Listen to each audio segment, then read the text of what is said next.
एक लड़का था जो एक लड़की से बेहद प्यार करता था। वह उस लड़की के लिए कुछ भी कर सकता था। बेचारा भोला भाला सा प्यार में एकदम अंधा। लेकिन उन दोनों के प्यार में दो बड़ी रुकावटें आ रही थी। पहली ये कि वह लड़का बहुत गरीब था, वहीं दूसरी ये कि लड़का अलग जाति से था और लड़की अलग जाति से थी। लड़का अक्सर लड़की से पूछता था क्या वह उससे शादी करेगी। लड़की जवाब देती थी कि मैं तो सिर्फ और सिर्फ तुमसे ही शादी करूंगी, लेकिन मेरे घर वाले कभी इस बात के लिए राजी नहीं होंगे। अगर हम भागकर शादी करेंगे तो आजकल का समाज तुम्हें मालूम है कितना बुरा है, ये हमें जीने नहीं देगा। लड़का लड़की से कहता है अगर हमारी शादी नहीं हुई तो क्या तुम मुझे भूल जाओगी। इस पर लड़की कहती है मेरी सांसें रुक सकती है लेकिन मैं तुम्हें कभी नहीं भूल सकती। समय निकलता गया। लड़की के घर वालों ने लड़की के लिए एक लड़का देख लिया। जब लड़के को ये बात मालूम हुई तो वह उस लड़की के अंदर अपने लिए नफरत पैदा करने लगा। वह जानबूझकर ऐसे काम करने लगा जो लड़की को पसंद नहीं थे। उस लड़की की शादी किसी और से हो रही थी और वह लड़का अंदर ही अंदर घुटन महसूस कर रहा था।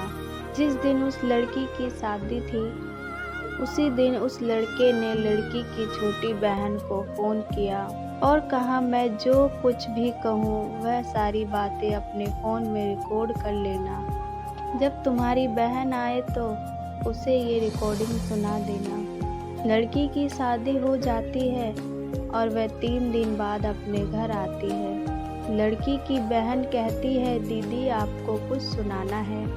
लड़की कहती है हाँ सुनाओ, क्या सुनाना है। अब जैसे ही वह फ़ोन को चलाती है उसमें से रोने की आवाज़ आती है। लड़की अपनी बहन से कहती है ये आवाज़ तो मनोज की लग रही है। इस पर उसकी बहन कहती है दीदी जिस दिन आपकी शादी थी उस दिन मनोज का फ़ोन आया था, वह बहुत ज़ोर ज़ोर से रो रहा था। अब आप खुद सुन लीजिए। फ़ोन की रिकॉर्डिंग शुरू होती है और मनोज रो रो कर कहता है आरती मैं तुमसे बहुत प्यार करता हूँ और अपने जीते जी तुम्हारी शादी किसी और के साथ होते हुए नहीं देख सकता। आरती मैंने तुमसे सच्चा प्यार किया है, इसलिए मैं तुम्हें हमेशा खुश देखना चाहता हूँ। मैं बस चाहता हूँ कि तुम अपनी ज़िंदगी में आगे बढ़ती रहो। मैं तुम्हें कभी भुला नहीं सकता। बस इतना कहकर फ़ोन कट हो जाता है और ये बात सुनकर आरती बहुत रोती है और अपनी बहन से कहती है कि तुमने मुझे उसी दिन क्यों नहीं बताया जिस दिन मनोज का फ़ोन आया था। छोटी बहन भी रोने लगती है और कहती है दीदी मैं क्या करती, मैं कस्मों के धागों में बंधी हुई थी। अब आरती उसी नंबर पर फ़ोन लगाती है और दूसरी तरफ फ़ोन उठाता है। हेलो आंटी जी, मनोज कहाँ है। मनोज की माँ वह रोने लगती है और कहती है बेटी मनोज अब इस दुनिया में नहीं रहा। आरती रोते हुए आंटी ये सब कैसे हुआ और कब। अपने आप से दूर कर डाला उसने, कसम खा ली कि वह किसी से शादी नहीं करेगा। आरती आंटी ये कब की बात है।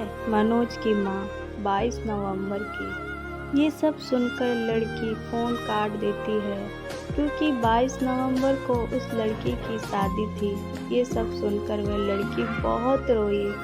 लड़की सोचने लगी मैंने अपने मनोज पर विश्वास क्यों नहीं किया। अगर उस समय मैंने विश्वास किया होता तो वह इस तरह जिंदा रहकर भी मुर्दा नहीं होता।